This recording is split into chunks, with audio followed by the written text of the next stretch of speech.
Bismillahirrahmanirrahim. Student, this is our lecture number 21, and in today's lecture we will start our new topic of standard costing and variance analysis. Lecture number 21 की videos जो हैं वो already मैं आप लोगों के साथ शेयर कर चुका हुआ हूँ। होप सो कि आप लोगों ने उनको देखा होगा ताकि आप लोग जो है वो बेसिक कॉन्सेप्ट को समझ पाएं, ताकि जिसमें हम लोगों ने स्टैंडर्ड कॉस्टिंग क्या होती है और उसको हम लोग कैसे डिफाइन कर सकते हैं, फिर स्टैंडर्ड कॉस्ट के डिफरेंट स्टैंडर्ड्स जो होते हैं वो हम किस तरीके से फॉर्मुलेट कर सकते हैं, जिसमें क्वांटिटी स्टैंडर्ड्स होते हैं और उसके बाद प्राइस स्टैंडर्ड्स होते हैं। तो इन तमाम टॉपिक्स के ऊपर जो है वो मैं ऑलरेडी आपके साथ वीडियोस शेयर कर चुका हुआ हूँ। वो होप सो आपने देखी होंगी, और अगर आपने नहीं देखी हैं तो आप उनको जो है वो देख सकते हैं और उनको जो है वो रिफ्रेश कर सकते हैं। फिर इसके अलावा मैंने जो different level of variance analysis होते हैं उसके ऊपर बात की थी।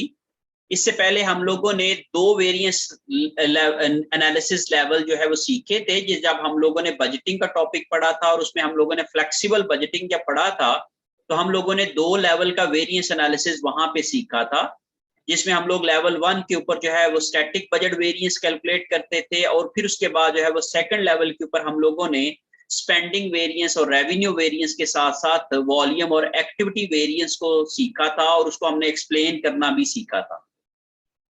अब हम लोग इस टॉपिक के अंदर जो हमारा third level of variance analysis है उसको हम लोग जो है स्टार्ट करने जा रहे हैं।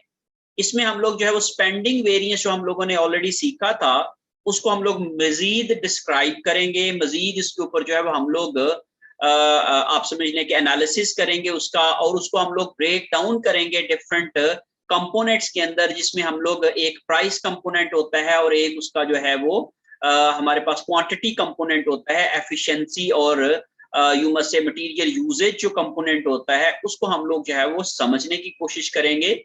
मैंने ऑलरेडी आप लोगों के साथ एक journal model of variance analysis जो है वो शेयर किया है। वो वीडियोस जो है वो आप लोगों को हेल्पफुल हो सकती हैं to understand the general model for variance analysis. और आज के लेक्चर के अंदर हम लोग जो है वो डायरेक्ट मटेरियल और डायरेक्ट लेबर वेरिएंसेस को कैलकुलेट कैसे करेंगे, और उनको हम लोग किस तरीके से लेवल 3 के ऊपर वेरिएंस एनालिसिस को यूज करके उनकी कॉजेज को आइडेंटिफाई करना और उनके रिस्पॉन्सिबल पर्संस को आइडेंटिफाई करना, और फिर उसके ऊपर जो है वो हम लोग उसकी क्या इंटरप्रिटेशंस हो सकती हैं, इसको हम लोग जो है वो करना सीखेंगे। मैंने आज सुबह के लेक्चर के अंदर भी कुछ प्रैक्टिस क्वेश्चंस जो हैं वो करवाए हैं, वो भी मैं आप लोगों के साथ वीडियोस शेयर कर दूंगा ताकि आप वो वाले क्वेश्चंस को भी समझ सकें। यहाँ पे मैंने कुछ क्वेश्चंस सेलेक्ट किए हैं आप लोगों को डायरेक्ट जो कॉस्ट वेरिएंसेस होते हैं, जिसमें डायरेक्ट मटेरियल वेरिएंसेस हैं और डायरेक्ट लेबर वेरिएंसेस हैं, ये हम लोग कैसे कैलकुलेट करते हैं by using journal model for variance analysis, और उसको हम लोग किस तरीके से यूज करके आइडेंटिफाई करने की कोशिश करते हैं कि what are the causes of the variances and what are the possible reasons of those variances and who are responsible for those variances. अगर किसी की कोई भी कॉस्ट ज्यादा आ रही है तो उसकी वजह क्या है और उसके रिस्पॉन्सिबल कौन है, और अगर किसी ने कॉस्ट सेविंग की है तो उसकी वजह क्या है और उसकी रिस्पॉन्सिबिलिटी किसकी है या किसको वो क्रेडिट जाएगा। ये तमाम चीजें जो है हम लोग आज के टॉपिक के अंदर थ्रू प्रैक्टिकल न्यूमेरिकल क्वेश्चंस समझने की भी कोशिश करेंगे और उसको इंटरप्रेट करना भी सीखेंगे। इस मकसद के लिए मैंने मैनेजरियल अकाउंटिंग बाय गैरिसन नॉरीन के 15th एडिशन में से कुछ एक्सरसाइजेस को सिलेक्ट किया है, जो कि मैं आप लोगों को यहाँ पे हल करवाऊंगा और फिर उसको जो है वो एक्सप्लेन करना भी आप लोगों के साथ शेयर करूंगा। आप मेरे साथ रहिएगा, मैं आपके साथ जो है वो प्रॉब्लम शेयर करता हूं और फिर उसके बाद जो है हम लोग उसका जो है वो सॉल्यूशन करने की कोशिश करेंगे। Here is the problem. This is exercise 10.8 direct materials and direct labour variances. इसमें हम लोगों ने डायरेक्ट मटेरियल और डायरेक्ट लेबर वेरिएंसेस को कैलकुलेट करना जो है वो सीखना है। ये हम लोग जो है वो इसके अंदर सीखने की कोशिश करेंगे, और फिर उसके बाद जो है वो हम लोग इसको इंटरप्रेट करना भी सीखेंगे कि किस तरीके से इसको जो है वो हम लोग इंटरप्रेट कर सकते हैं इनके रिजल्ट्स को। और जो हम लोगों ने वेरियस एनालिसिस साइकिल जो है वो एक लोग डिस्कस किया था, और मैंने आप लोगों के साथ वो उसके ऊपर भी वीडियो शेयर की है कि वेरियस एनालिसिस जो साइकिल होता है वो हम लोग जो है वो किस तरीके से यूज करते हैं। जब हम लोग पहले सब सारे वेरिएंसेस कैलकुलेट करते हैं, फिर उसको उसकी रोशनी में फिर हम क्वेश्चंस डिफाइन करते हैं, फिर हम वो क्वेश्चंस जो है वो रिस्पेक्टिव जो डिपार्टमेंट्स होते हैं या मैनेजर्स होते हैं उनको वो देते हैं, फिर उनसे एक्सप्लेनेशंस लेते हैं, फिर उनकी एक्सप्लेनेशंस की रोशनी में हम लोग क्या करते हैं, करेक्टिव मेजर्स लेते हैं, और हम लोग जो है वो हाईलाइट करते हैं उन एरियाज को जो कि हमारे प्रॉब्लमेटिक एरियाज होते हैं, जिसको हम लोग मैनेजमेंट बाय एक्सेप्शंस कहते हैं। और मैनेजमेंट बाय एक्सेप्शंस के ऊपर भी जो है वो डिटेल्ड वीडियो आपके साथ जो है वो मैंने लेक्चर वीडियोस के अंदर शेयर की थी। आप उन तमाम थ्योरेटिकल कॉन्सेप्ट्स को समझने के लिए आप उन तमाम वीडियोस को देख सकते हैं। यहाँ पे हम लोग जो है वो उन थ्योरेटिकल कॉन्सेप्ट्स को थ्रू न्यूमेरिकल एग्जांपल्स जो है वो यहाँ पे समझने की कोशिश करेंगे और देखेंगे कि हम उनकी कैलकुलेशंस कैसे करते हैं और उनको हम लोग इंटरप्रेट कैसे करते हैं। So Dawson Toys Limited produces a toy called Maze. वो एक प्रोडक्ट बनाते हैं जिसका नाम है Maze. The company has recently established a standard cost system to help control costs and has established the following standards for the Maze toy. उन्होंने Maze toy के लिए ये स्टैंडर्ड्स बनाए हैं। Direct material 6 microns per toy जो है वो use करते हैं। Micron is basically a material की जो 6 यूनिट्स जो हैं वो 6 माइक्रोन जो है वो यूज करते हैं उस टॉय को बनाने के लिए, और जो माइक्रोन की प्राइस है वो है 0.5 पर माइक्रोन, उसकी जो है वो प्राइस है। ओके, डायरेक्ट लेबर का जो उनका स्टैंडर्ड है वो है 1.3 आवर्स पर टॉय वो यूज करते हैं। मीन वो उनके एक टॉय को बनाने में 1.3 आवर्स लगते हैं, और एक आवर की जो कॉस्ट है वो है 8 पर आवर, $8 पर आवर वो पे करते हैं। ये उनका स्टैंडर्ड है। During July the company produce 3000 मेज टॉयज। अब ये एक्चुअल डाटा है। तो सबसे पहले हम लोगों ने अपने क्वेश्चन में से बेसिक डाटा जो है वो एक्सट्रैक्ट करना सीखना होता है कि जो स्टैंडर्ड क्या है और एक्चुअल क्या है। जैसे यहाँ पे अगर मैं बात करता हूं तो ये standard material used per toy, ये स्टैंडर्ड क्वांटिटी है, इसको हम लोग स्टैंडर्ड क्वांटिटी कहेंगे, दैट इज 6 माइक्रोन्स। और ये क्या है, स्टैंडर्ड प्राइस पर माइक्रोन है, ये स्टैंडर्ड प्राइस ऑफ इनपुट है, ये स्टैंडर्ड प्राइस हो जाएगी इसकी। फिर उसके बाद डायरेक्ट लेबर में ये 1.3 आवर, ये standard hours for one unit हैं, ये स्टैंडर्ड आवर्स हैं। और ये क्या है, ये स्टैंडर्ड रेट पर आवर है। तो इस तरीके से ये हमारे पास 4 चीजें आ गई, standard quantity of material, standard price per micron, standard price of material, standard hours per unit per output unit, और स्टैंडर्ड प्राइस पर आवर जो है वो ये हमारे पास आ गई। अब ड्यूरिंग द आवर उन्होंने 3000 मेज टॉयज जो है वो प्रोड्यूस की हैं, तो ये एक्चुअल प्रोडक्शन आ गई। Production data for the month of the toy follows. Direct materials 25,000 microns were purchased. 25,000 जो है वो परचेजिंग की है at the cost of 0.48 पर micron.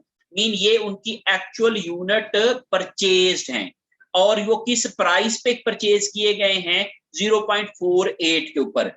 5,000 of these micros were still in inventory at the end of the month, और उनमें से 5,000 micron जो हैं वो अभी भी इन्वेंट्री में मौजूद हैं। इट मींस कि उन्होंने बाकी यूज कर लिए हैं। तो 25,000 में से 5,000 बाकी बचे हैं, तो 20,000 और जो है वो हम कहते हैं जी कि इन्होंने यूज कर लिए हैं। तो वो है material used, actual material used, actual quantity of material used आ जाएगा, जिसको हम लोग एक्चुअल क्वांटिटी यूज्ड कहेंगे। ये एक्चुअल क्वांटिटी परचेज्ड है, और ये एक्चुअल क्वांटिटी जो यूज्ड है वो है 25,000 माइनस 5,000, तो उसके साथ 20,000 जो है वो एक्चुअल क्वांटिटी यूज्ड आ जाएगी।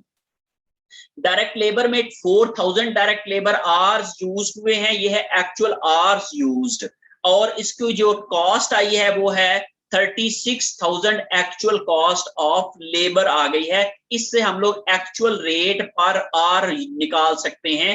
36,000 को जब हम 4,000 पे डिवाइड करेंगे तो एक्चुअल रेट निकल आएगा। इस तरीके से हम लोग जो है इसकी एक्चुअल रेट पर आर जो है वो कैलकुलेट कर लेंगे इस फिगर को यूज करके। अब इसके बाद हम लोग नेक्स्ट देखते हैं कि हमें रिक्वायर्ड क्या है। Compute the following variances for July. The material price and quantity variance. Material price और quantity variance हमने कैलकुलेट करना है, और फिर उसके बाद जो है वो labour rate and efficiency variance हमने कैलकुलेट करना है। तो तो ये दो वेरिएंसेस जो है वो हम लोगों ने कैलकुलेट करना सीखना है। मैं आपके साथ बोर्ड शेयर करता हूं और फिर हम लोग जो है इस क्वेश्चन को सॉल्व करते हैं। ये है जी हमारे पास एक्सरसाइज 10-8, यह जी एक्सरसाइज 10-8, और इसमें हम लोगों ने रिक्वायरमेंट नंबर 1 में हमने क्या करना है, रिक्वायरमेंट नंबर 1 का ए पार्ट है, हमने calculate material price and quantity variance. Material price and quantity variance हम लोगों ने कैलकुलेट करना है। अच्छा, इससे पहले मैं आप लोगों को एक और जो वेरिएंस है, जो मैंने आप लोगों को वीडियोस में भी जनरल मॉडल में भी बताया है, वो मैं आपको समझाने की कोशिश करता हूं। तो सबसे पहले चूंकि ये एक एक्सपेंस है, मटेरियल कॉस्ट एक कॉस्ट है मटेरियल यूज्ड की, मटेरियल कॉस्ट जो है वो एक कॉस्ट होने की, एक्सपेंस होने की वजह से इसका जो हम वेरिएंस निकालते हैं इसको हम कहते हैं spending variance, materials spending variance. इसी को ही हम लोग टोटल मटेरियल कॉस्ट वेरिएंस कहेंगे। इसी को ही हम टोटल मटेरियल कॉस्ट वेरिएंस का भी नाम दे सकते हैं और मटेरियल्स स्पेंडिंग वेरिएंस का भी नाम दे देते हैं। जैसे हम लोगों ने लेवल 2 के जब एनालिसिस किया था अपने फ्लेक्सिबल बजटिंग के टॉपिक में, उसमें हम लोगों ने लेवल 2 एनालिसिस किया था जिसमें हम लोग स्पेंडिंग वेरिएंस और वॉल्यूम वेरिएंस कैलकुलेट करते थे। अब ये जो स्पेंडिंग वेरिएंस है ये बराबर होता है किसके, इसका मैं फॉर्मूला लिखने जा रहा हूं। इसमें हम लोग लिखेंगे actual cost of material used, जो स्पेंडिंग वेरिएंस है actual cost of material used, minus इसमें से हम करते हैं flexible budgeted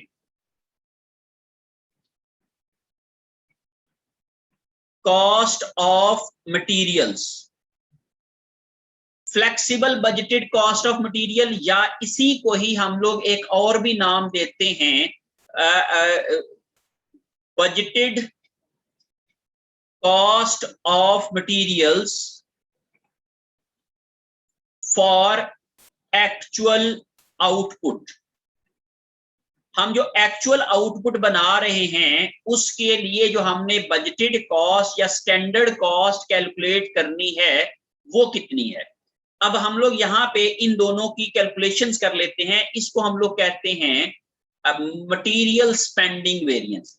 actual cost of material used हमें हमारे क्वेश्चन के अंदर गिवन है, तो actual cost of material used उन्होंने हमें बता दिया कि हम लोगों ने 25,000 मैक्रोन्स मटेरियल्स के यूज किए हैं और मल्टीप्लाई बाय पर मैक्रोन जो हमारी एक्चुअल कॉस्ट आ रही है 0.48 आ रही है। मैं आपको दिखाने जा रहा हूं ये डाटा जो है वो हमें जो गिवन है हमारे क्वेश्चन के अंदर।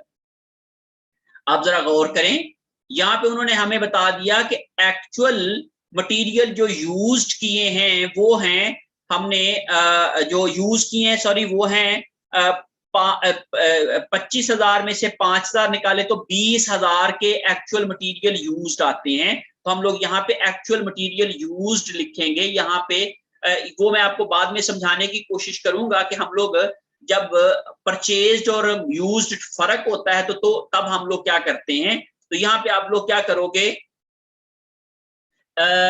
यहाँ पे आप 25,000 की बजाय 20,000 की फिगर जो है वो यहाँ पे लिखेंगे। 20,000 मैक्रोन्स हमने यूज किए हैं और ये एक्चुअल मटेरियल यूज्ड आ जाएगा, माइनस इसमें से flexible budgeted cost of material या budgeted cost of material for actual output क्या आ जाएगा। अब देखिए जी, फ्लेक्सिबल बजटेड कॉस्ट आती है मटेरियल एक्चुअल सॉरी बजटेड और standard quantity used for actual output. Standard quantity used for actual output या स्टैंडर्ड क्वांटिटी अलाउड लिख लें आप इसको, standard quantity allowed for actual output. हमने एक्चुअल जो आउटपुट बनाई है, जो हम लोगों ने जो एक्चुअली जो यूनिट्स बनाए हैं उसके लिए स्टैंडर्ड क्वांटिटी कितनी अलाउ थी, कितनी हमें यूज करनी चाहिए थी, मल्टीप्लाई बाय स्टैंडर्ड प्राइस पर इनपुट यूनिट। पर इनपुट यूनिट स्टैंडर्ड प्राइस क्या थी। अब आप जरा गौर करें कि यहां पे हम लोग कैलकुलेट कर लेते हैं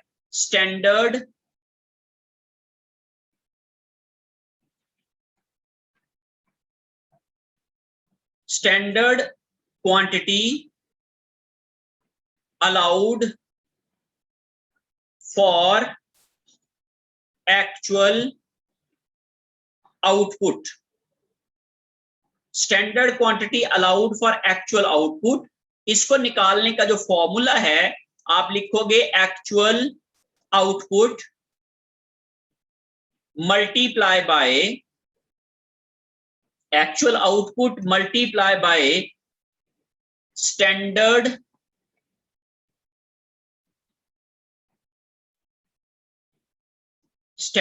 क्वांटिटी रिक्वायर्ड पर unit. Per unit standard quantity कितनी रिक्वायर्ड थी।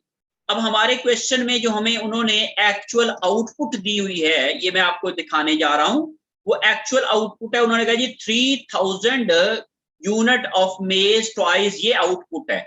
3000 यूनिट्स वो बनाते हैं, तो हम लोग यहाँ पे एक्चुअल आउटपुट जो है वो 3000 यूनिट्स लिख लेते हैं यहाँ पे, मल्टीप्लाई बाय, और हमें स्टैंडर्ड क्वांटिटी पर यूनिट भी गिवन है मटेरियल की, कि हम ये कह रहे हैं कि 6 माइक्रोन्स पर टॉय यूज करते हैं, तो ये स्टैंडर्ड मटेरियल क्वांटिटी है पर यूनिट के लिए। तो इसके साथ हम इसको मल्टीप्लाई कर लेते हैं, तो मैं मल्टीप्लाई कर लेता हूं जी, मल्टीप्लाई बाय 6 कर देता हूं, तो टोटल हमारे पास जो standard quantity allowed for actual output आ जाएगी, जिसको मैं स्टैंडर्ड क्वांटिटी का भी शॉर्ट वर्ड यूज कर सकता हूं, तो ये आ जाएगी 30,000 जब 6 करूंगा तो 18,000।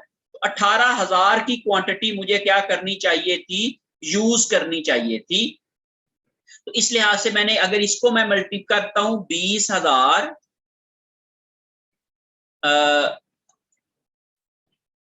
20,000 मल्टीप्लाई बाय 0.48 और माइनस करूंगा इसको मैं इसमें से, ये आ जाता है मेरे पास जो मैंने अभी कैलकुलेट किया है 18,000, और मल्टीप्लाई बाय मैं इसकी स्टैंडर्ड प्राइस पर यूनिट जो है ये भी मुझे गिवन है मेरे क्वेश्चन में, तो ये आप देखें जी 0.5 पर माइक्रोन, ये मेरी स्टैंडर्ड प्राइस पर मटेरियल है। जो भी मटेरियल है मेरा उसकी स्टैंडर्ड कॉस्ट और प्राइस पर यूनिट मुझे दी गई है, दैट इज 0.5।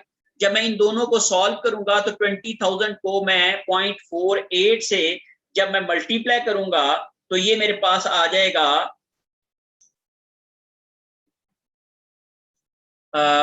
एक सेकंड के लिए जी, 20,000 मल्टीप्लाई बाय 0.48, तो ये आ जाएगा जी 9,600 आ गया, और माइनस जब मैं 18,000 मल्टीप्लाई बाय 0.5 करूंगा तो ये मेरे पास आ जाएगा जी 9,000 का। इस लिहाज से मेरे पास ये इन दोनों का जो फर्क आ जाएगा वो है जी 600 का, 9,000 और 9,600 का जो फर्क आ गया वो आ गया 600 का। अब आप जरा गौर करें कि ये फेवरेबल है कि अनफेवरेबल है। फेवरेबल और अनफेवरेबल लिखने के लिए मैं क्या करूंगा, मैं देखूंगा कि मेरे पास एक्चुअल और स्टैंडर्ड की क्या बात है। एक्चुअल जो मेरे पास आ रही है कॉस्ट मटेरियल की वो आती है 9,600, और जो मेरे पास फ्लेक्सिबल बजटेड या स्टैंडर्ड कॉस्ट है जो कि होनी चाहिए वो है 9,000 की। इस लिहाज से मैं कहता हूं एक्चुअल मैंने खर्चा ज्यादा किया है एज कंपेयर टू अपने बजट से, तो इस लिहाज से ये मेरा फिर क्या आ जाएगा, अनफेवरेबल वेरिएंस आ जाएगा, 600 अनफेवरेबल आ जाएगा। तो मैं ये कहता हूं कि मेरा जो टोटल कॉस्ट वेरिएंस है, या मैं स्पेंडिंग वेरिएंस इसको कह लूं, स्पेंडिंग वेरिएंस जो है वो मटीरियल्स स्पेंडिंग वेरिएंस जो है वो मैं ये कहता हूं कि ये मेरे पास आ रहा है 600 अनफेवरेबल। ये 600 अनफेवरेबल जो है वो इसलिए आ रहा है क्योंकि मैंने एक्चुअल जो मटेरियल की कॉस्ट है वो ज्यादा खर्च की है बजाय उसके जो कि मुझे करनी चाहिए थी, जो कि स्टैंडर्ड मटेरियल कॉस्ट थी, दैट इज 9000। तो मेरी इस वजह से 600 की क्या आ गई है, अनफेवरेबल जो है वो वेरिएंस आ गया है। अब मैं अगर इसकी कॉजेस की या इसकी रीजन लिखने की बात करता हूं तो मैं ये कहता हूं कि material spending variance is 600 unfavorable because actual material cost which has been spent is 9600 as compared to flexible budgeted or standard quantity, standard material cost allowed for actual output that was 9000, and due to this because actual cost has been expensed more, that's why there is 600 unfavorable material spending variance। ये material spending variance आ गया है, overall material variance आ गया है। अभी ये question की requirement हमारी जो है वो ये नहीं है, हमें हमारी रिक्वायरमेंट में हमें ये रिक्वायर नहीं किया गया, लेकिन मैंने आपको लेवल 2 एनालिसिस को लेवल 3 एनालिसिस के साथ रिलेट करने के लिए मैं बेसिकली क्या कर रहा हूं, आपको ये समझाने की कोशिश कर रहा हूं कि अगर हमें लेवल 2 एनालिसिस में भी करना पड़े, मीन हमें स्पेंडिंग वेरिएंस भी पहले निकालना पड़े या टोटल मटेरियल का वेरिएंस भी निकालना पड़े, तो हम कैसे निकालेंगे। तो ये मैंने उसकी कैलकुलेशन आपको समझाने की कोशिश की है और उसको इंटरप्रेट करना भी बताया है, because we have expensed 600 more as compared to our flexible budgeted expense that are standard expense for the actual output। जो हमारी actual output थी, जो कि हमने 3000 टॉयज जो हमने बनाने थे उसके ऊपर हमारा जो मटेरियल लगना चाहिए था, that should have been $9000, but we have expensed $9600, due to which we have over expensed of $600। That's why this our spending is more than our budget or our standard, that's why our spending variance of material is 600 unfavorable। in this way you can explain this variance। अब हम बात कर लेते हैं कि requirement जो exercise जो है वो 10(8) की जो ए एक्सरसाइज है 1 की 1A मीन पार्ट 1 का ए पार्ट जो है, जिसमें हम लोगों ने प्राइस वेरिएंस एंड और क्वांटिटी वेरिएंस जो है वो कैलकुलेट करना है। अब हम लोग प्राइस वेरिएंस कैलकुलेट कर लेते हैं। अब यहां पे मैं आपको बेसिकली प्राइस वेरिएंस के लिए दो ऑप्शंस बताने जा रहा हूं। When price variance is recognized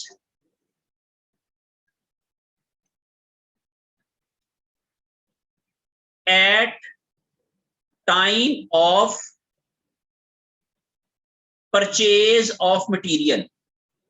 एक सिचुएशन ये है कि जब हम price variance eight the time of purchase of material calculate करते हैं, तो तब हम कैलकुलेशन कैसे करते हैं।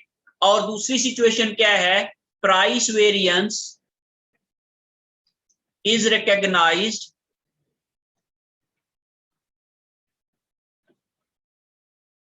at time of at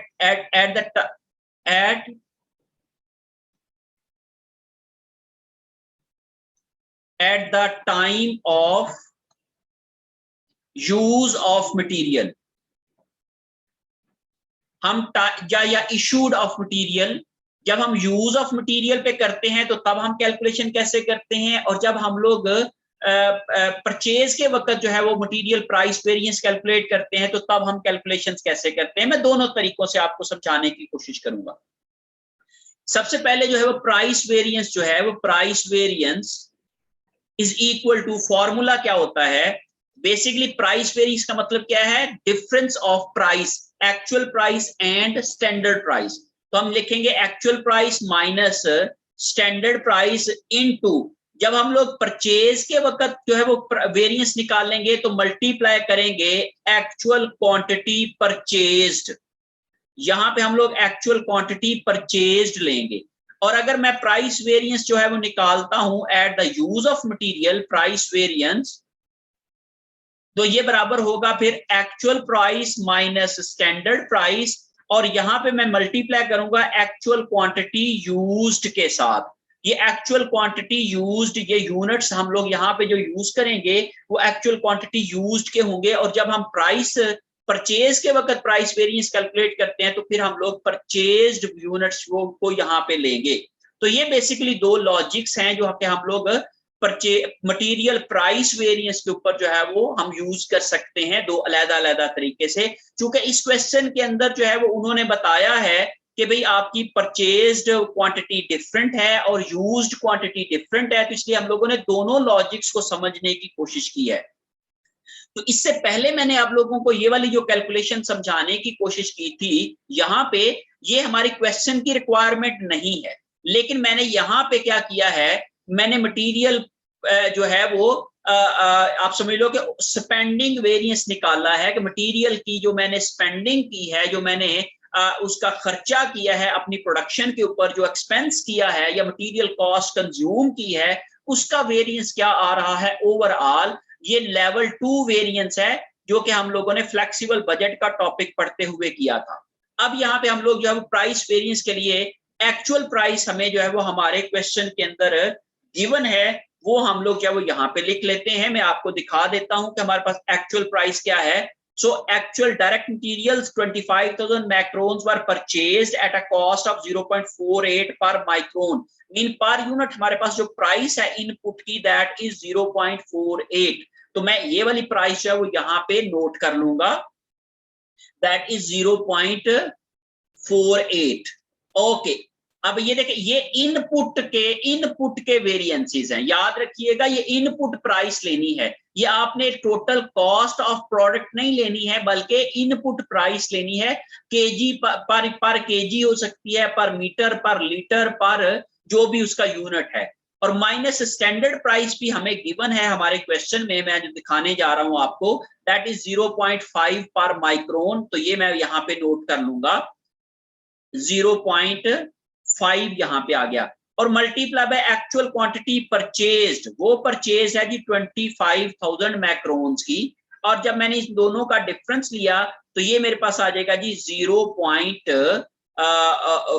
जो है वो 12 जो है वो यहाँ पे आ गया 0.12, और मैंने जब इसको मल्टीप्लाई किया 25,000 के साथ, तो 0.12 को 25,000 के साथ जब मैं मल्टीप्लाई करूंगा तो ये मेरे पास आ जाएगा 500 आ जाएगा। देखें 0.12 को मल्टीप्लाई करूंगा 25,000 के साथ, तो ये मेरे पास जो है वो नहीं सॉरी ये मैंने गलत कर दिया, ये 0.12 नहीं आता, ये 0.02 आता है। 0.5 माइनस 0.48 जब मैंने किया तो 0.02 आ गया, मल्टीप्लाई बाय 25,000 को जब मैं करूंगा तो ये मेरे पास आ जाएगा जी 500 की फिगर आ जाएगी। इन दोनों का डिफरेंस किया तो आ गया 0.2, और जब मैंने इसको मल्टीप्लाई किया 25,000 के साथ तो ये आ जाएगा मेरे पास 500। अब आप जरा गौर करें कि ये फेवरेबल है कि अनफेवरेबल है। अगर तो एक्चुअल प्राइस ज्यादा है स्टैंडर्ड प्राइस से, मीन हमें ये खरीदना चाहिए था मटेरियल 0.5 के अंदर, लेकिन हमने खरीदा है 0.48 के अंदर, मीन हमने 0.02 पर माइक्रोन बचत की है। जब हमने बचत की है तो फिर इसका मतलब है कि ये फेवरेबल है। हमने 0.5 में खरीदना था लेकिन हमने एक्चुअली खरीदा 0.48 में, हमने कम प्राइस पे खरीदा, एक्चुअल प्राइस हमारी कम थी, इस वजह से हमारा ये क्या है, फेवरेबल है। अगर ये उलट होता, एक्चुअल प्राइस हमारी ज्यादा होती और स्टैंडर्ड प्राइस हमारी कम होती, तो फिर हम लोग जो है वो इसको अनफेवरेबल लिखते। सो हम यहाँ पे कह सकते हैं कि ये जो है वो प्राइस क्या है, फेवरेबल है। दूसरी तरफ पे हम बात कर लेते हैं कि अगर यूजेज वेरिएंस की बात करते हैं और at the time of usages अगर प्राइस वेरिएंस निकालते हैं तो उसी तरीके से 0.48 माइनस 0.5 आ जाएगा, और मल्टीप्लाई करेंगे हम लोग इसको एक्चुअल क्वांटिटी यूज्ड के साथ, तो ये आती है जी 20,000 यूनिट की एक्चुअल क्वांटिटी यूज्ड। क्योंकि हम लोगों ने ये कहा जी कि हमारे पास जो है वो टोटल हमने परचेज किए थे 5,000 यूनिट, जो हमने परचेज किए थे वो 25,000 थे। अब ये जो 20,000 कैसे आया है, परचेज्ड हमने किए थे 25,000 और इसमें से हम लोगों के पास एंड पे जो बचे एंडिंग कितने थे, वो थे जी 5,000। तो इस लिहाज से हमने यूज्ड कितने किए, वो हमारे आगे जी 20,000 हमने यूज किए हैं। तो इस तरीके से आप 20,000 की फिगर निकाल सकते हो। ओके, अब मैं क्या करता हूँ, इन दोनों का जो फर्क लिया 0.02 आ गया, मल्टीप्लाई बाय मैंने 20,000 के साथ किया, तो इसका मतलब आ गया ये मेरे पास जो आएगी ये आ जाएगी जी 400 आ जाएगी। और 400 क्या है, ये मेरे पास उसी तरीके से फेवरेबल आएगा क्योंकि मेरी एक्चुअल प्राइस कम है किससे, स्टैंडर्ड प्राइस से, इसलिए मैं इसको फेवरेबल लिखूंगा। तो याद रखें कि अगर आपने eight the time of purchase अगर निकालना है प्राइस वेरिएंस, तो आपने क्वांटिटी परचेज लेनी है, और अगर आपने eight the time of use of material निकालना है तो आपने क्वांटिटी यूज्ड लेनी है। लेकिन या प्रेफरेबल क्या है, प्रेफरेबल क्या है, प्रेफरेबल होता है जी हम प्राइस वेरिएंस को eight the time of purchase he calculate करते हैं, क्योंकि जब हम लोगों ने परचेज की एंट्री करना होती है तो उसी वक्त हम लोगों ने क्या करना होता है, इसके वेरिएंस को रिकॉग्नाइज करना होता है। तो इसलिए हम लोग क्या करते हैं कि इसकी eight the time of purchase जो है वो हम लोग जो है वो उसकी स्टैंडर्ड के ऊपर एंट्री करते हैं और हम लोग परचेज प्राइस वेरिएंस जो eight the time of purchase calculate करते हैं। अगर हमारे पास ये दोनों फिगर दी हुई हो तो प्रेफरेबल ये है कि हम लोग परचेज प्राइस परचेज क्वांटिटी को लेके जो है वो यूज करेंगे, दिस इज प्रेफरेबल, ये प्रेफरेबल है। और अगर हमें परचेज क्वांटिटी ना दी हुई हो, दोनों में सिर्फ क्वांटिटी एक ही दी हुई हो, तो इसका मतलब क्या है कि हमने जो परचेज की थी वो सारे का सारा हमने यूज कर लिया है, इसलिए हम लोग परचेज और यूज दोनों एक ही हैं, इसलिए हम लोग वहां पे वही वाली क्वांटिटी यूज करेंगे। तो ये आपका क्वेश्चन आपको गाइड करेगा कि आपने कौन सा जो है वो फिगर यहाँ पे यूज करनी है ये कैलकुलेट करते हुए। होप सो कि आप लोग जो है इसकी कैलकुलेशन को समझ के होंगे। अब इसके बाद हम बात कर लेते हैं मटेरियल यूजेज वेरिएंस। जो मटेरियल यूजेज वेरिएंस है इसको हम लोग मटेरियल एफिशिएंसी वेरिएंस भी कहते हैं। मटेरियल यूजेज वेरिएंस को मटेरियल एफिशिएंसी वेरिएंस भी कहा जाता है, ये दोनों नाम इसके लिए यूज होते हैं और ये बराबर होता है। चूंकि यहाँ पे हम यूजेज की बात करें तो हम लोग क्वांटिटी का फर्क लेंगे, तो मैं यहाँ पे लिखूंगा एक्चुअल क्वांटिटी, यहाँ पे एक्चुअल क्वांटिटी लेना है यूज्ड। याद रखिएगा जब भी आपके पास दो डिफरेंट क्वांटिटीज होंगी तो ये वाला पिछले वाला कैलकुलेट करते हुए प्रेफरेबल ये है कि आप एक्चुअल क्वांटिटी परचेज्ड लें, लेकिन जब आप लोग यूजेज वेरिएंस निकालेंगे तो फिर आप लोग एक्चुअल क्वांटिटी यूज्ड का वर्ड यहाँ पे जो है वो फिगर यूज करेंगे। और माइनस क्या है, standard quantity allowed for actual output. यहां पे आप लोग standard quantity allowed for actual output लेंगे और मल्टीप्लाई कर देंगे आप लोग स्टैंडर्ड प्राइस पर इनपुट यूनिट। जो इनपुट यूनिट की आपकी प्राइस आती है, अब यहाँ पे एक्चुअल क्वांटिटी यूज जो हमने अभी पिछले वाले भी क्वेश्चन में निकाली है दैट इज 20,000 और माइनस स्टैंडर्ड क्वांटिटी अलाउड कितनी है, ये मैंने सबसे पहले शुरू में आप लोगों को कैलकुलेट करना बताई थी, standard quantity allowed for actual output. तो वो इसका फॉर्मूला क्या है, actual output multiply by standard quantity required per unit. तो इसी फॉर्मूला को यूज करके हम लोग यहाँ पे भी यूज कर लेंगे, हम इसको भी कैलकुलेट कर देंगे। तो चूंकि हमने पहले ही कैलकुलेट कर ली है, जो मैंने अभी आपको दिखाया है कि standard quantity allowed for actual output जो है वो एक्चुअल आउटपुट 3,000 है और स्टैंडर्ड क्वांटिटी अलाउड जो है वो कितनी है 6 है। तो 3,000 को 6 से मल्टीप्लाई करूंगा तो ये मेरे पास जो है 18,000 आ जाएगी। तो मैं इसको जो है वो यहाँ पे नोट कर लेता हूं, दैट इज 18,000। ओके, अब इसके साथ मल्टीप्लाई बाय स्टैंडर्ड प्राइस जो है, जो कि मुझे मेरे क्वेश्चन के अंदर गिवन है, जो मैं आपको दिखाने जा रहा हूं, स्टैंडर्ड प्राइस जो है वो 0.5 पर माइक्रोन है, पर इनपुट यूनिट है। तो इनपुट यूनिट माइक्रोन है इसका, तो इसलिए आप लोग क्या लिखोगे, इसको मल्टीप्लाई बाय 6 जो है वो, सॉरी मल्टीप्लाई बाय 0.5 कर दोगे। इन दोनों का जो फर्क आएगा वो आ जाएगा जी 2,000 यूनिट्स का मल्टीप्लाई बाय 0.5 करेंगे तो ये आपके पास जो है वो आपके पास जो वेरिएंस आएगा दैट इज 1000 का आपके पास वेरिएंस आ गया। अब ये फेवरेबल है कि अनफेवरेबल है? आप जरा गौर करें कि हमने कहा स्टैंडर्ड क्वांटिटी अलाउड जो थी हमने जो 3000 टॉयज बनाए हैं उसके लिए हमें 18,000 मैक्रोन्स यूज करने चाहिए थे। ये हमारा एक बेंचमार्क है, ये हमारा स्टैंडर्ड है, ये हमारी अलाउड क्वांटिटी है।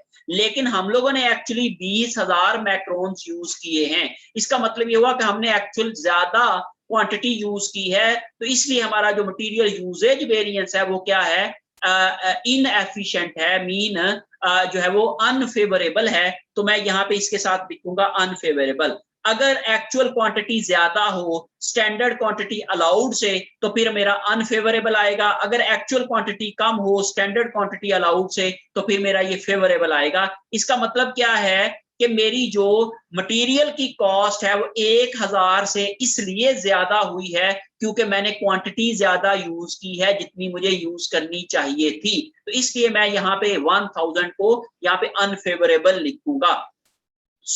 इसकी अगर मैं इंटरप्रिटेशन करता हूं तो ये क्या है, 1000 unfavourable material usage variance tells us that cost of $1,000 have been extra spent due to extra usage of materials because company has to use 18,000 units of macarons for 3,000 toys, but they used 20,000 macarons, which resulted into unfavorable usage variance of unfavorable usage variance of $1,000। $1,000 का unfavourable usage variance आया है और उसकी जो है वो reason मैंने यहाँ पे आपको एक्सप्लेन करने की कोशिश की है। अब आप जरा इस पहले वाले पार्ट को देखते हैं, या हम लोग पहले वाले पार्ट में से, चूंकि आप जरा गौर करें कि यहाँ पे मैंने ये यूजेज लेके किया है और इस वाले पार्ट में भी मैंने जो क्वांटिटी है वो यूज की है। तो इसलिए जब मैं यहाँ पे इनकी समरी बनाने की अगर कोशिश करता हूं तो आप जरा देखें जी, स्पेंडिंग वेरिएंस जो था, स्पेंडिंग वेरिएंस ऑफ मटेरियल्स का स्पेंडिंग वेरिएंस था ओवरऑल मेरे पास। आप अगर पहले वाले पार्ट में देखें तो ये मैंने 600 अनफेवरेबल कैलकुलेट किया था, तो मैं यहाँ पे लिख लेता हूं 600 अनफेवरेबल जो है वो मेरा स्पेंडिंग वेरिएंस आ गया। अब ये जो है वो दो हिस्सों में डिवाइड होता है। ये किस किस दो हिस्सों में डिवाइड होता है? ये होता है जी एक प्राइस वेरिएंस और एक होता है usage variance.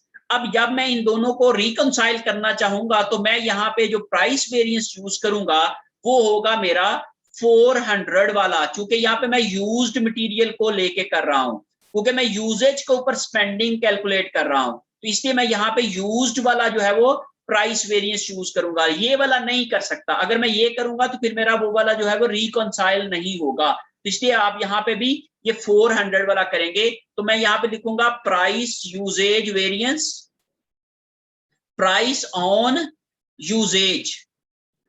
Price on usages कितना है? 400 जो है वो फेवरेबल जो है वो आ रहा है मेरे पास, 400 फेवरेबल। और मेरे पास जो है वो जो यूजेज वेरिएंस है ऑफ मटेरियल्स वो मेरे पास आ रहा है जी 1000 अनफेवरेबल। अब जब मैंने इन दोनों को नेट ऑफ किया, आप जरा गौर करें, ये अनफेवरेबल है, ये फेवरेबल है, तो ये उलट है। तो मीन ये अगर पॉजिटिव है तो ये नेगेटिव है, और अगर ये नेगेटिव है तो ये पॉजिटिव है, तो मीन ये उलट साइन है। अनफेवरेबल और फेवरेबल उलट है। तो जब मैंने ये दोनों उलट है तो मैंने इन दोनों को नेट ऑफ करना है। अगर ये फेवरेबल और फेवरेबल होता तो प्लस करूंगा, अगर ये अनफेवरेबल होगा तो प्लस करूंगा, और अगर ये अनफेवरेबल और ये फेवरेबल है तो दोनों में माइनस करूंगा, डिफरेंस निकालूंगा। तो जब मैं आप दोनों का डिफरेंस देखूं तो वो उसके बराबर आ जाता है, टोटल स्पेंडिंग वेरिएंस के बराबर आ जाता है। तो याद रखें कि जब आप टोटल स्पेंडिंग वेरिएंस को दो हिस्सों में डिवाइड करते हो तो इसका मतलब है कि मैंने क्या किया था, ये लेवल 2 एनालिसिस है। लेवल 2 एनालिसिस क्या बताता है कि I have over expensed of $600 in materials. मैंने मटीरियल को है ओवर एक्सपेंस किया है, I have used more material by $600, $600 का ज्यादा मटीरियल यूज किया है। अब इसकी एक्सप्लेनेशन है कि किस वजह से ये 600 कॉस्ट ज्यादा आई है, या दूसरा कह लें कि I have consumed 600 cost of materials more than allowed cost for materials for actual output। जो मुझे एक्चुअल आउटपुट के लिए कॉस्ट खर्च करनी चाहिए थी उससे मैंने 600 ज्यादा खर्च की है। अब मैं ये कहता हूं अच्छा ये जो 600 ज्यादा खर्च हुई है उसकी रीजन क्या है, कॉज क्या है। तो कॉज को ढूंढने के लिए मैं लेवल 3 एनालिसिस करता हूं। तो यहां पे जो मैंने किया है ये लेवल 3 एनालिसिस है, जिसमें मैंने स्पेंडिंग वेरिएंस को दो पार्ट में डिवाइड कर दिया है, जिसमें मेरे पास यूजेज वेरिएंस आ जाता है और प्राइस वेरिएंस आ जाता है। अब मैं ये कह रहा हूं कि this 600 difference is due to 400। अच्छा अब मैं इसको एक्सप्लेन करता हूं, इसकी एक्सप्लेनेशन क्या है।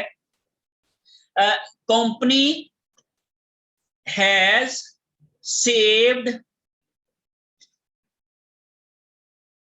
Cost of $400 in due to, या इससे कहते हैं due to purchasing of materials at lower rate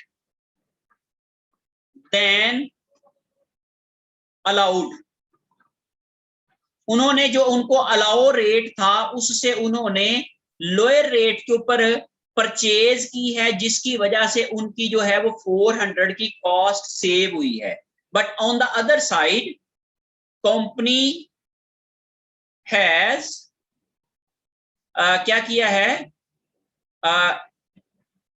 over expensed a cost of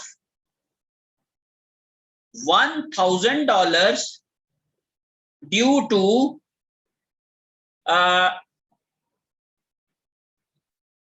more usage of materials than allowed to them for actual output।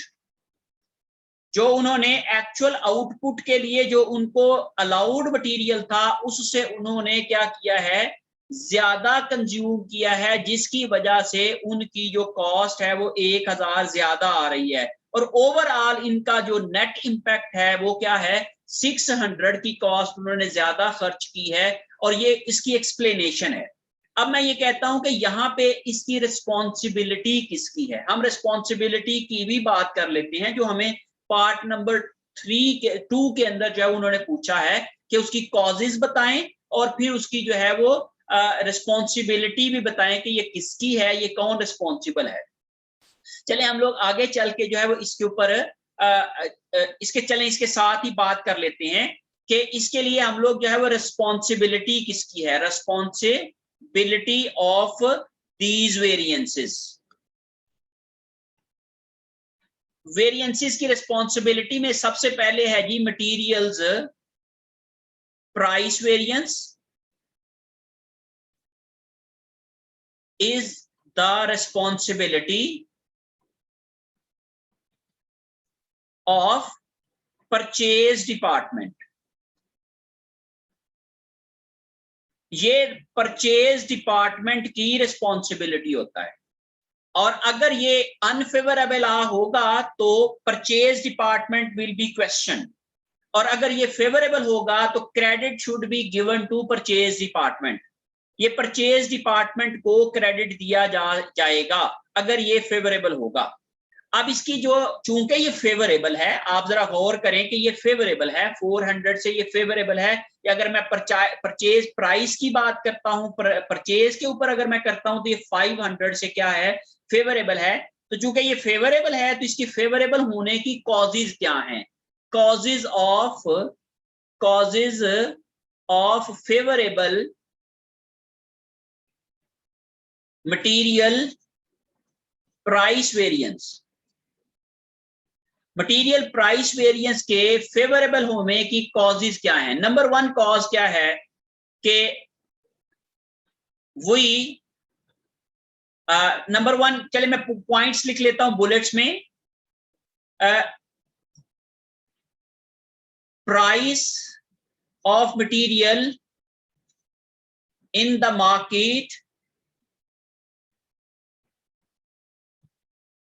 has been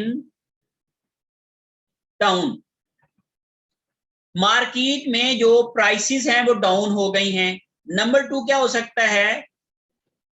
purchase team has negotiated the price well। Marketing जो purchase department था उसने market में जो price थी उसको negotiate अच्छा किया है, कम प्राइस जो है वो उन्होंने नेगोशिएट की है। Number 3, quality of the material might be low which gives us lower price। Quality of material might be lower, जिसकी वजह से हमारी जो है वो प्राइस कम हो गई थी, जिसकी वजह से फेवरेबल वेरिएंस आ गया। इसके बाद सिचुएशन क्या हो सकती है? Standard price set by the company is not according to the current market situation। Current market situation के मुताबिक जो है वो हमारी क्या हो सकती है कि प्राइस नहीं हो सकती है। हमने जो प्राइस जो है वो सेट की हुई है स्टैंडर्ड के तौर पे, वो हो सकता है कि उससे जो है वो मार्केट मैच नहीं करती है और वो कम हो गई है।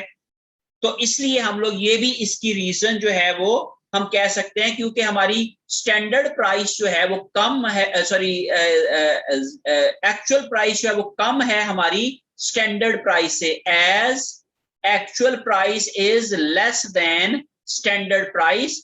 इसलिए ये क्या है? फेवरेबल वेरिएंस है, फेवरेबल वेरिएंस है। इस वजह से इसकी फेवरेबल होने की ये कॉजेज हो सकती हैं। हमने एक तो इसकी लोअर ग्रेड मटेरियल खरीदा हो सकता है, mean quality of material might be low, mean lower grade material हो सकता है जो कि हमें कम प्राइस पे मिल गया। या क्या हो सकता है? Might be purchased in large quantities to get discount. हमने डिस्काउंट हासिल की है जिसकी वजह से due to which actual price is lower than standard, जिसकी वजह से एक्चुअल प्राइस जो है वो स्टैंडर्ड से कम हो सकती है डिस्काउंट्स लेने की वजह से, मार्केट प्राइस जो है वो चेंज हो सकती है उसकी, और बारगेनिंग हम लोगों ने या नेगोशिएशन जो है वो हम लोगों ने अच्छे तरीके से की है, तो ये कॉजेज हो सकते हैं उसके फेवरेबल प्राइस वेरिएंस के। अब हम बात कर लेते हैं दूसरी तरफ जो है वो मटेरियल यूजेज वेरिएंस की। मटेरियल यूजेज वेरिएंस के ऊपर हम बात करते हैं, तो क्या responsibility of material usage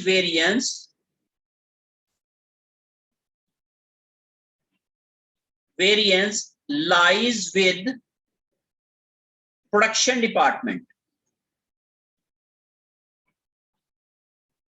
material usage variance की रिस्पॉन्सिबिलिटी प्रोडक्शन डिपार्टमेंट की होती है। प्रोडक्शन डिपार्टमेंट जो है वो इसका जवाबदेह होता है। अगर उन्होंने अनफेवरेबल किया है तो उसका वो जवाब देंगे, और अगर उन्होंने फेवरेबल किया है तो फिर उनको जो है वो क्रेडिट जो है वो प्रोडक्शन डिपार्टमेंट को मिलेगा। इसलिए responsibility of material usage variance is with production department. अब उसकी जो है वो पॉसिबल कॉजेज क्या हो सकते हैं, कॉजेज या पॉसिबल कॉजेज ऑफ अनफेवरेबल, ये unfavourable material usage variance, unfavourable usage variance की जो है वो पॉसिबल कॉजेज क्या है। ये अनफेवरेबल क्यों है, क्योंकि हमारे पास actual quantity was greater than standard quantity allowed। जब स्टैंडर्ड क्वांटिटी अलाउड से एक्चुअल क्वांटिटी ज्यादा होगी तो इस सूरत में जो हमारा यूजेज वेरिएंस है वो क्या होगा, अनफेवरेबल होगा। अब इस सिचुएशन में भी अनफेवरेबल है, और इसकी पॉसिबल कॉजेज क्या हो सकती हैं अनफेवरेबल वेरिएंस की। इसकी पहली कॉज क्या है, लोअर ग्रेड मटेरियल्स, या शुरू कर लेते हैं, ये इसलिए है कि हमने एक्चुअल क्वांटिटी ज्यादा यूज की है। इसकी एक वजह हो सकती है more wastage of materials, wastage of material ज्यादा थी देन अलाउड, जितनी अलाउड वेस्टेज थी उससे ज्यादा वेस्टेज हुई, जिसकी वजह से ये अनफेवरेबल यूजेज वेरिएंस आ गया। Lower grade materials were purchased, lower grade material purchase किए गए थे। अब ये कैसे साबित होगा, if material price variance is favorable then it is logical। अगर तो मटेरियल प्राइस वेरिएंस जो है वो फेवरेबल आ रहा है तो फिर ये लॉजिकल बात लगती है, ये हमें लगता है कि वाकई ऐसा हुआ हो सकता है। दूसरी रीजन ये उसकी हो सकती है। तीसरा इसके जो है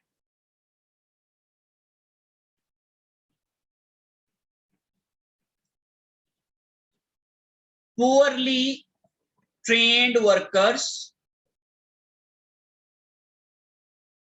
वर्कर्स ट्रेंड नहीं थे, who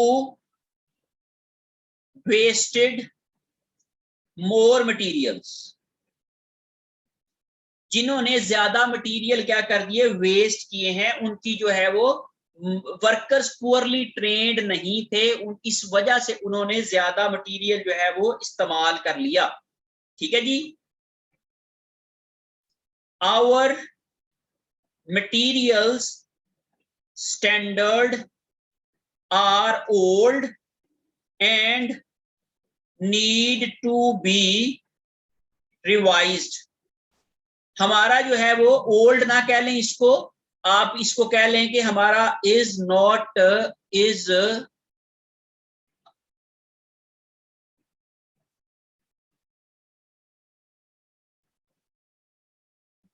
अब standards, our materials standards are need to be revised, हमारा जो है वो मटीरियल स्टैंडर्ड जो है वो एक्यूरेट नहीं है, आर नॉट एक्यूरेट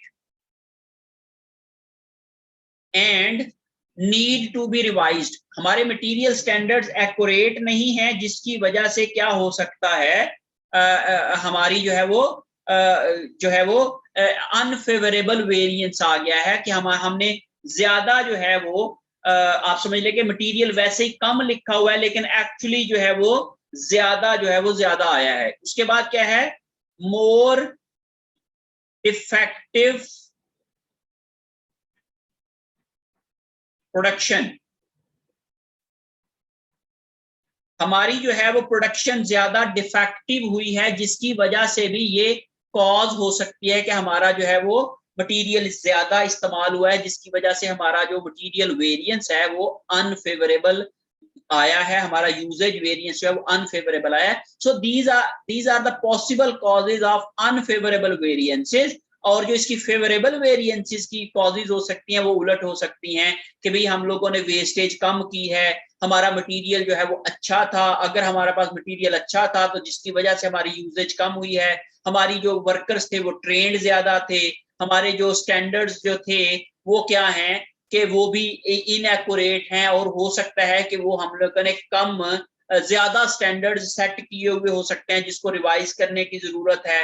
मोर जो है वो क्वालिटी प्रोडक्शन की है और हमारी विजिलेंट प्रोडक्शन हुई है, जिसकी वजह से हमारे डिफेक्टिव गुड्स जो है वो कम हुई हैं, डिफेक्टिव कम होने की वजह से हमारी जो है वो यूजेज मटीरियल्स की कम हुई है। तो ये पॉसिबल कॉजेज हो सकती हैं, अगर आपके अनफेवरेबल हो तब भी या फेवरेबल हो तो तब भी आप लोग जो है वो इनकी कॉजेज को लिख सकते हैं। इसके बाद हम बात कर लेते हैं लेबर वेरिएंसेस के ऊपर। ये जो बी पार्ट था हमारा लेबर वेरिएंसेस का, तो लेबर वेरिएंसेस में अगर हम लोग लेबर स्पेंडिंग वेरिएंस निकालें, लेबर स्पेंडिंग वेरिएंस बराबर होता है, इसी को हम लोग फ्लेक्सिबल बजट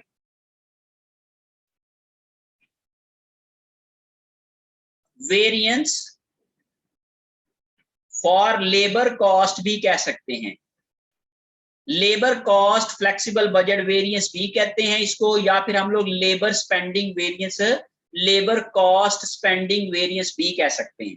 अब इसका फॉर्मूला क्या है, actual labour cost minus standard labour cost for actual output, standard labour cost for actual output. अब ये जो standard labour cost for actual output है, इसका फॉर्मूला क्या है, ये एक्चुअल लेबर कॉस्ट क्या है, actual hours worked multiply by actual rate per hour, actual rate per hour minus ये क्या है, standard hours allowed for actual output, standard hours allowed for actual output multiply by standard rate per hour, इसके साथ हम multiply करते हैं तो ये, अब ये जो standard hours allowed for actual output है ये हम कैसे निकाल सकते हैं, standard hours allowed for actual output बराबर बिल्कुल जैसे मटेरियल्स की कैलकुलेशन की थी वैसे ही actual output multiply by standard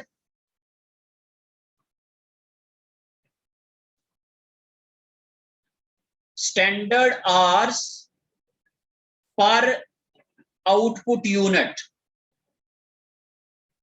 standard hours per output unit. अब आप देखिए जी, हमने कहा जी 3000 टॉयज बनाए थे, मल्टीप्लाई बाय एक टॉय को बनाने के ऊपर आवर्स लगते हैं हमारे, ये मैं आपको जो है वो क्वेश्चन दिखाने जा रहा हूं जो स्टैंडर्ड हमें दिया गया है 1.3 आवर्स। स्टैंडर्ड आवर्स लगते हैं 1.3 आवर्स, ये हमें इंफॉर्मेशन हमारे क्वेश्चन में गिवन है, तो मैं यहाँ पे लिख लेता हूँ ये 1.3 आवर्स लगते हैं। जब मैंने इन दोनों को मल्टीप्लाई किया तो ये आ जाएगा जी 3900 आवर्स जो है वो हमें यूज करने चाहिए to produce 3000 units of toys. अगर हमें 3000 टॉयज बनाने हों तो हम कितने आवर्स यूज करेंगे? 3900 आवर्स। एक्चुअल आवर्स जो हमने यूज किए हैं ये भी हमें हमारे क्वेश्चन में इंफॉर्मेशन गिवन है। तो एक्चुअल आवर्स हमें दिए गए हैं 4000 डायरेक्ट लेबर आवर्स, और उसकी टोटल जो कॉस्ट हमें दी गई है वो है 3600। तो ये मैं 3600 यूज कर लूंगा। अदरवाइज अगर मुझे रेट निकालना पड़ेगा तो मैं रेट भी निकाल सकता हूं, मैं वो भी आप लोगों को बता देता हूं। तो मैं यहाँ पे कहता हूं जो एक्चुअल आवर्स मैंने यूज किए हैं वो है 4000 मल्टीप्लाई बाय जो रेट है वो कैसे निकलेगा? 3600 उसकी कॉस्ट थी, डिवाइडेड बाय, मैं इसको करता हूं 4000 के ऊपर डिवाइड, तो इससे मेरे पास क्या आ जाएगा? पर लेबर आवर कॉस्ट आ जाएगी। तो आप देखिए 36,000 कॉस्ट थी और 4,000 डायरेक्ट लेबर आवर्स थे। तो मैं इन दोनों फिगर्स को यूज करके पर आवर कॉस्ट निकाल लेता हूं। तो टोटल कॉस्ट है ये, total labour cost divided by total hours, जो मैंने एक्चुअल आवर्स हैं। तो 36,000 डिवाइडेड बाय 4,000 किया तो ये आ जाएगा ये 9 पर आवर जो है ये मेरे पास कॉस्ट है। 9 के साथ मैं इसको मल्टीप्लाई कर दूंगा, और मैं इसी तरीके से अगर मैं इनकी कैलकुलेशन करता हूं, ये मैं इसको नीचे करके थोड़ा लिख रहा हूं, ये है जी 4000 मल्टीप्लाई बाय 9 माइनस, इन दोनों को मैं करूंगा स्टैंडर्ड आवर्स अलाउड अभी मैंने निकाले हैं, दैट आर 3900 मल्टीप्लाई बाय, और मेरे पास स्टैंडर्ड रेट जो दिया गया है वो है 8 पर आवर, जो मैं आपको अभी दिखाने जा रहा हूं वो है 8 पर आवर।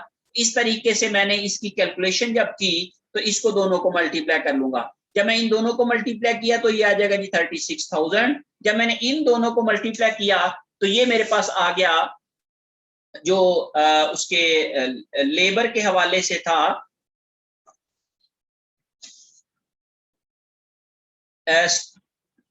क्या है जी, standard hours allowed for actual output multiply by standard rate. 3900 को मैं मल्टीप्लाई करूंगा 8 के साथ तो ये आ जाएगा जी 31,200 की फिगर आ जाएगी। और इन दोनों का जब मैं डिफरेंस लूंगा तो ये मेरे पास आ जाएगा 36,000 का, और जब मैं 31,200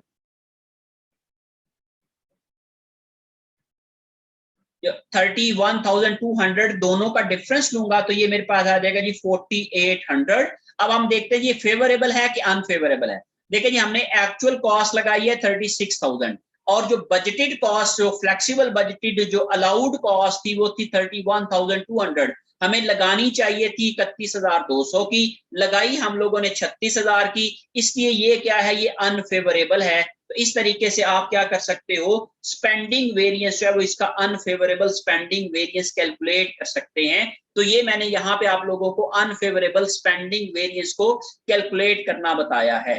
दूसरा तरीका क्या हो सकता है कि हम लोग पहले प्राइस और जो है वो एफिशिएंसी वेरिएंस निकालें, और उन दोनों को जब हम लोग नेट ऑफ करेंगे तो वो भी हमारा जो है वो स्पेंडिंग वेरिएंस आ जाएगा।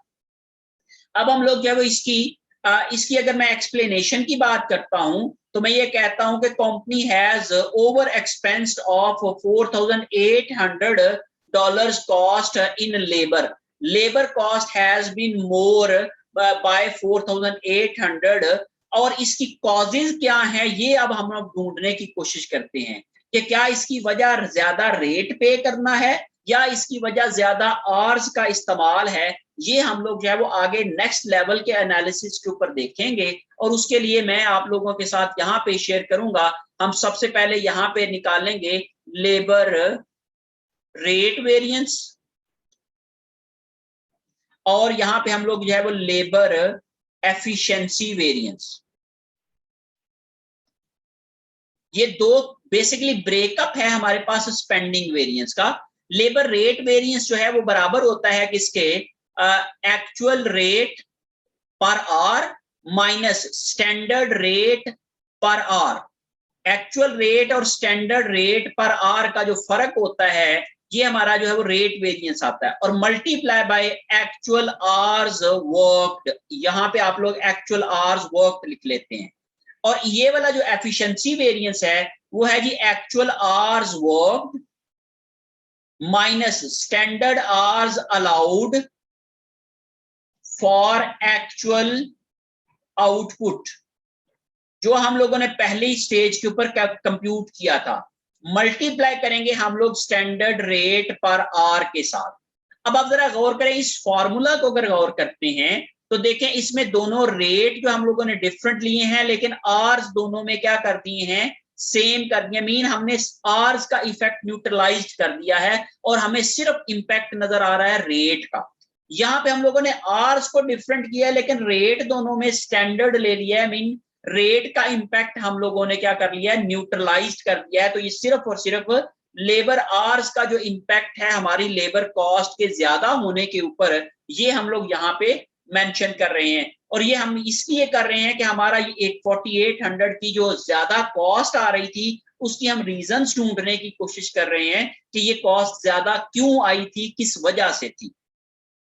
तो इसमें यहाँ देखिए जी एक्चुअल रेट है हमारे पास जो हमें गिवन है हमारे क्वेश्चन के अंदर, जो हमने अभी निकाला भी था हमारी पिछली कैलकुलेशन में। ये यहाँ पे 9 पर आर जो हमने गए 36,000 की टोटल कॉस्ट थी, 4000 आर्स हमने इस्तेमाल किए थे, तो पर आर रेट निकलता है 9 पर आर। तो मैं यहाँ पे ये जो है वो एक्चुअल रेट लिखता हूँ 9 माइनस जो स्टैंडर्ड रेट हमें गिवन है दैट इज 8 और multiply by actual hours work जो हम लोगों ने किए हैं ये हमें दिए गए हैं दैट इज 4000 आवर्स। तो मैं यहाँ पे लिख लेता हूँ जी 4000 आवर्स के साथ। जब मैं इन दोनों को मैंने हल किया तो ये आ जाएगा $1 per hour multiply by 4000 hours. तो इस लिहाज से मेरे पास ये आ जाएगा जी 4000, ये वाला फर्क आ गया $4000 का। अब ये फेवरेबल है कि अनफेवरेबल है? एक्चुअल रेट ज्यादा है स्टैंडर्ड से। हमने कहा हमारा बेंचमार्क था हमें $8 पे जो है $8 पे पर आवर पे लेबर को हायर करना था, लेकिन हमने हायर किया है 9 पे। इसलिए हमारा जो है ये क्या है, ज्यादा एक्सपेंस हुआ है, रेट ज्यादा हुआ है, जिसकी वजह से ये अनफेवरेबल आ गया है। दूसरी तरफ पे हम एक्चुअल आवर्स वर्क की बात कर लेते हैं।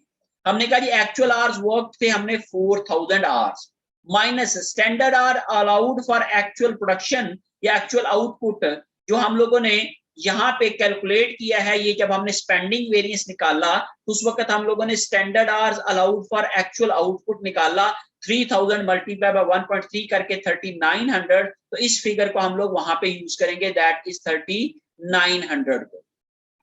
इन दोनों का मल्टीप्लाई करना है हम लोगों ने स्टैंडर्ड रेट से, और स्टैंडर्ड रेट हमें दिया गया है 8 पर आर के साथ डॉलर में। ओके, अब इनका आप अगर इन दोनों का डिफरेंस लेते हैं तो ये आ जाएगा 100 माइनस मल्टीप्लाई करोगे आप इसको 8 के साथ तो ये आ जाएगा हमारे पास 800 आ गया। अब 800 फेवरेबल है कि अनफेवरेबल है? हमने ये कहा कि हमारे पास जो है वो स्टैंडर्ड आवर्स अलाउड थे 3900, एक्चुअल आवर्स वर्क हमने किए हैं 4000। तो इस लिहाज से हमारे पास जो है वो 100 हमने ज्यादा आवर्स इस्तेमाल किए हैं, इसलिए हम क्या कहते हैं जी 800 क्या है हमारे पास, ये अनफेवरेबल आ रहा है। हमने ज्यादा घंटे लगाए हैं बनिस्बत किसके, जो हमें लगाने चाहिए थे, तो इसलिए हमारे पास ये 800 जो है वो अनफेवरेबल आ गया है। अब हम एक्सप्लेन कर सकते हैं कि ये जो हमारा ओवरऑल कॉस्ट 4800 की ज्यादा आई थी वो किन वजह से आई थी। तो हम ये कह रहे हैं कि 4000 की जो वजह है वो तो है we have hired labor at higher rates, due to which our expenses of labor cost is more than budgeted by 4000 से हमारे जो एक्चुअल एक्सपेंसेस हैं वो ज्यादा हुई हैं बजट से, due to higher rate given to the employees, हमने एम्प्लॉइज को 8 की बजाय 9 रेट पे किया है, जिसकी वजह से हमारी जो है वो ये 4000 की कॉस्ट जो है वो ज्यादा हुई है लेबर की मद में। We have to pay $8 but we paid $9 per hour. हमें $8 पर आवर पे करना था, लेकिन हमने $9 पर आवर पे किया। We have hired labour at higher rates, ये आप उसके आगे लिख सकते हो। We had to pay $8 but we have paid 9 per hour, due to which our labor cost was increased by $4000 due to this higher rates। अब इस तरफ पे आ जाते हैं। we had to produce 3000 toys in 3900 hours, but we consumed 4000 hours, which resulted into higher labor cost by $800। $800 जो है वो इसकी वजह से हमारी क्या आई है, कॉस्ट बढ़ गई है, क्योंकि हमें 3000 टॉयज बनाने के लिए 3900 आवर्स काम करना था, लेकिन हम लोगों ने 4000 घंटे काम किया है, जिसकी वजह से हमारी जो है वो ये वाली कॉस्ट इंक्रीज कर गई है। तो इस तरीके से आप इसको क्या कर सकते हो, एक्सप्लेन कर सकते हो इस पूरे क्वेश्चन को। अब इसके बाद अगला वाला जो पॉइंट है कि भाई इनकी कॉजेज क्या हैं और इनकी रिस्पॉन्सिबिलिटी किसके ऊपर है। यहां मैं बात कर लेता हूं labour rate variance. Labour rate variance की रिस्पॉन्सिबिलिटी किसकी है, is HR department. HR department is responsible for labour rate variance. और अगर ये प्रोडक्शन डिपार्टमेंट ही हायरिंग कर रहा है तो प्रोडक्शन डिपार्टमेंट भी हो सकता है। If hiring is made by production supervisor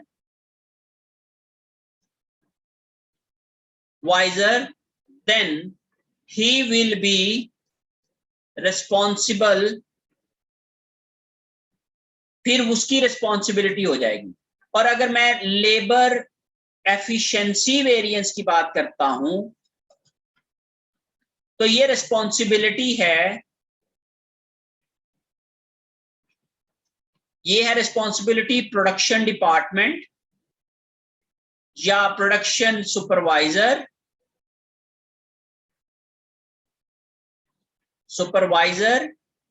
और प्रोडक्शन मैनेजर। ये प्रोडक्शन मैनेजर की, प्रोडक्शन डिपार्टमेंट की, प्रोडक्शन सुपरवाइजर की जिम्मेदारी होगी। अब इसकी पॉसिबल कॉजेज क्या हैं, causes of unfavourable variance as actual rate is greater than standard rate, that's why it is unfavorable। और इसकी causes क्या हैं, possible क्या जी, for unfavorable variance। इसका अनफेवरेबल वेरिएंस इसका भी था, और ये क्या है, actual hours are greater than standard hours, इसकी वजह से ये क्या है, अनफेवरेबल है। दैट्स व्हाई अनफेवरेबल, इस वजह से ये अनफेवरेबल है। अब इसकी पॉसिबल कॉजेज क्या हैं, क्यों हायर रेट के ऊपर हम लोगों ने लेबर को हायर किया है, कि labour is in shortage in market, market में लेबर शॉर्ट हो सकती है जिसकी वजह से हमने हायर रेट पे किए हैं।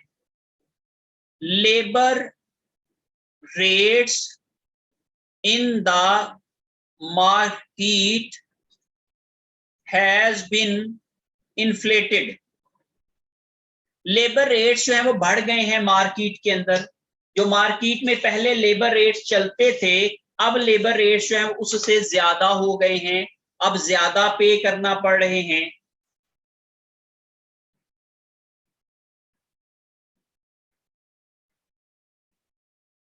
फिर उसके बाद है जी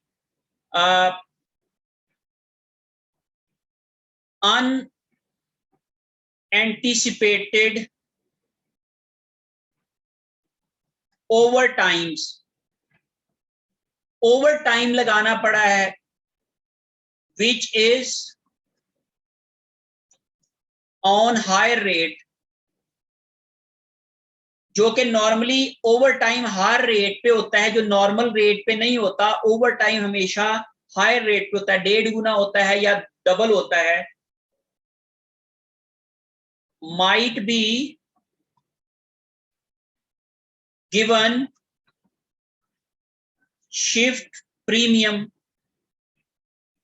मीन हम लोगों ने शिफ्ट्स में काम कराया है, mean late hours shifts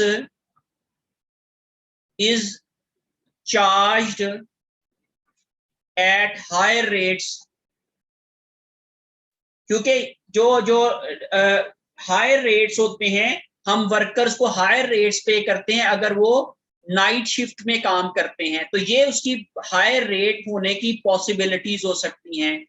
are standard rate need to be revised, ये भी एक वजह हो सकती है कि हमारा जो रेट है वो मार्केट के मुताबिक नहीं है, उसको हमें रिवाइज करना चाहिए। अब इसकी पॉसिबल कॉजेज क्या हो सकती हैं एफिशिएंसी की, चूंकि ये भी अनफेवरेबल है और एक्चुअल आवर्स ज्यादा हैं स्टैंडर्ड आवर्स अलाउड से, जिसकी वजह से ये अनफेवरेबल आ रहा है। तो इसकी एक तो क्या है पॉसिबल रीजन हो सकती है जी, poorly trained workers, workers poorly trained थे जिसकी वजह से उन्होंने ज्यादा आवर्स इस्तेमाल किए हैं, उनको काम करना नहीं आता था, इस वजह से उनको टाइम ज्यादा लगा है, जिसकी वजह से ये जो है वो क्या है कि ये अनफेवरेबल सिचुएशन बन गई है। Poorly trained workers due to which more hours has been used, who used more hours, जिन्होंने ज्यादा आवर्स इस्तेमाल किए हैं। दूसरी पॉसिबल कॉज हो सकती है इसकी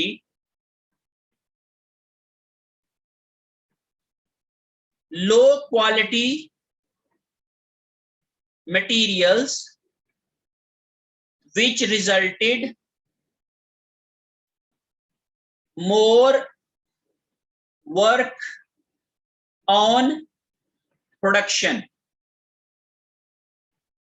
लो क्वालिटी मटेरियल्स थे, मटेरियल हमारा लो क्वालिटी था, जिसकी वजह से लेबर को ज्यादा जो है वो वर्क करना पड़ा एंड रिक्वायर मोर आवर्स, और उनको ज्यादा आवर्स काम करना पड़ा, लो क्वालिटी की वजह से उनकी एफिशिएंसी कम हो गई, ये भी एक पॉसिबिलिटी हो सकती है।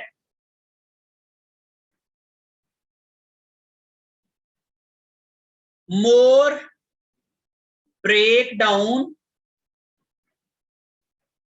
इन प्रोडक्शन, प्रोडक्शन में ज्यादा ब्रेक डाउन आ गए, मीन ज्यादा रुकावटें आ गई, लाइट चली गई, मशीनरी खराब हो गई, तो ज्यादा ब्रेक डाउन आए जब हमारी प्रोडक्शन में, तो उससे भी क्या हुआ कि हमारा टाइम जाया हुआ और उसकी वजह से हमारे आवर्स एक्चुअल आवर्स ज्यादा लगे हैं। ये भी उसकी पॉसिबल जो है वो वजह हो सकती है। जिसकी वजह से हमारी जो है वो ये एफिशिएंसी जो है वो अनफेवरेबल हुई है।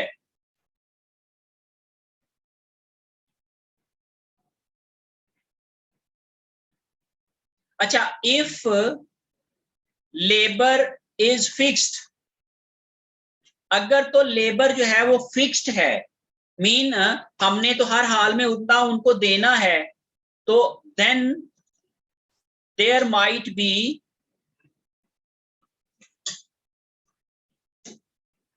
cause there might be a reduction in production due to low market demand। Market में डिमांड कम हो गई। अगर हम ये कहते हैं जी कि लेबर ने हर हाल में फिक्स्ड उनको एक्सपेंस देना ही देना है, तो इसलिए हम लोग उनको जो भी कॉस्ट पे करेंगे तो वो तो वही रहेगी। लेकिन वो प्रोडक्शन उसमें अगर उसी आवर्स में उसी कॉस्ट में अगर कम प्रोडक्शन कर रहे हैं, तो वो हो सकता है कि वो लेबर की वजह से ना हो, बल्कि हमारी मार्केट में डिमांड कम हो गई और उसकी वजह से हमें कम प्रोडक्शन करनी पड़े, और कम प्रोडक्शन की वजह से हमें क्या करना पड़े कि ये हमारे आर जो है वो वेकेंट या जो है वो जाया हो रहे हों, इन एफिशिएंसी जो है वो इस तरीके से भी आ रही हो। तो ये बेसिकली क्या हो सकती हैं, पॉसिबल कॉजेज हो सकती हैं हमारे जो है वो अनफेवरेबल लेबर एफिशिएंसी वेरिएंस के लिए। तो ये बेसिकली हम लोगों ने पूरे क्वेश्चन के अंदर करना था कि हम लोगों ने तमाम के तमाम वेरिएंसेस कैलकुलेट करने थे, फिर उन वेरिएंसेस को हमें क्या करना था, एक्सप्लेन करना था, फिर उन वेरिएंसेस की हमें पॉसिबल कॉजेस निकालना थी, फिर हमने ये भी देखा कि उसकी रिस्पॉन्सिबिलिटी किसकी हो सकती है। ये तमाम चीजें जो है वो हम लोगों ने इस क्वेश्चन के थ्रू से सीखने की कोशिश की है।